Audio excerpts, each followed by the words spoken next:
Aston Villa paid about £8 million for this player and just sold him for 117. What Chelsea actually bought, the record he really broke, and the FA sanction that landed 9 days later. The accounting trick that used to make fees like this painless was banned in 2023, so somebody still has to pay for this, and the way Chelsea does it is the whole story.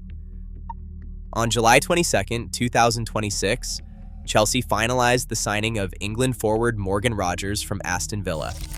The deal, running through 2033, carries a reported fee of £117 million. That figure makes Rogers the most expensive British player in history. It eclipses Chelsea's previous record of £107 million paid to Benfica for Enzo Fernandez in 2023. But there is a line to draw between the player's nationality and the fee itself. This is the record for a British player. It is not the overall British transfer record.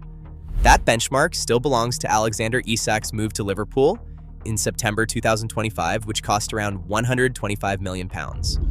Chelsea spent a record sum on domestic talent, but Liverpool still holds the record for the highest fee ever paid by a British club.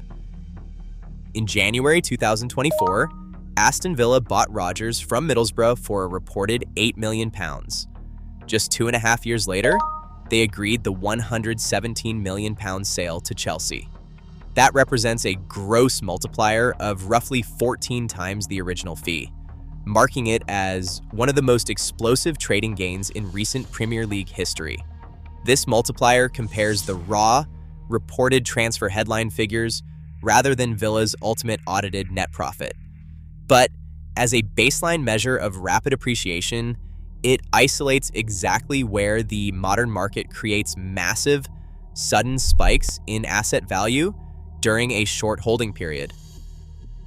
On July 31st, 2026, 9 days after the Rogers signing, the Football Association published a regulatory sanction against Chelsea.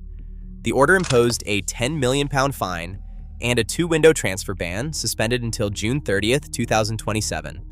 In plain terms, suspended means conditional. The ban imposes no immediate restriction on registering players today and only activates if Chelsea commits a future breach before the deadline. The sanction itself has nothing to do with the Rogers transfer. It covers 74 admitted historical breaches involving agents, intermediaries, and third-party investments during the Abramovich era. Chelsea's current owners voluntarily self-reported these legacy issues in 2022 during their takeover. An independent appeal board ultimately set aside an initial suspended points deduction, substituting the suspended transfer ban instead. The timing is simply a chronological marker, not a causal link. Chelsea purchased a highly specific physical and tactical profile. At 23, Rogers is entering his peak years carrying the steep premium commanded by homegrown England internationals. On the pitch, he operates as a left-footed winger and inside forward, a wide attacker who naturally drifts into central high-threat scoring positions. This profile provides pace, direct ball carrying, and sharp close-control dribbling. By adding an aggressive runner who threatens from both the flank and the half spaces, Chelsea secured immediate final third output while locking in the long-term projected value of an elite domestic talent. Accounting for a massive transfer fee relies on a concept called amortization. When a club buys a player, they do not record the entire transfer fee at once. Instead, they spread that cost evenly over the length of the contract.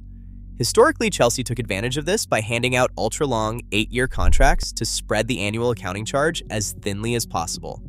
But the Premier League closed that loophole in December 2023 by capping fee amortization at a maximum of 5 years.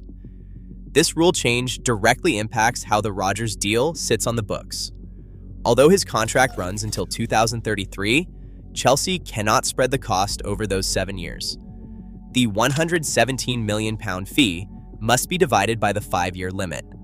That means Chelsea will record an annual accounting charge of £23.4 million, roughly $23 million, for the next 5 seasons. The long contract buys squad control and long-term security, but it offers no extra accounting relief. On the other side of the ledger, player sales offer immediate financial relief.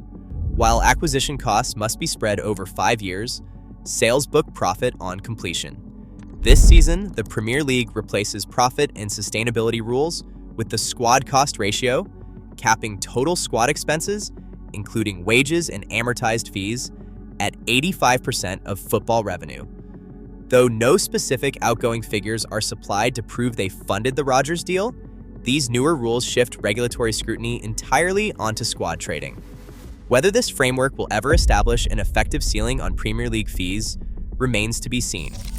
Subscribe for more football finance analysis. The ultimate question is no longer how clubs circumvent the rules. It is whether any modern regulatory framework can truly contain the market's endless appetite for elite domestic talent.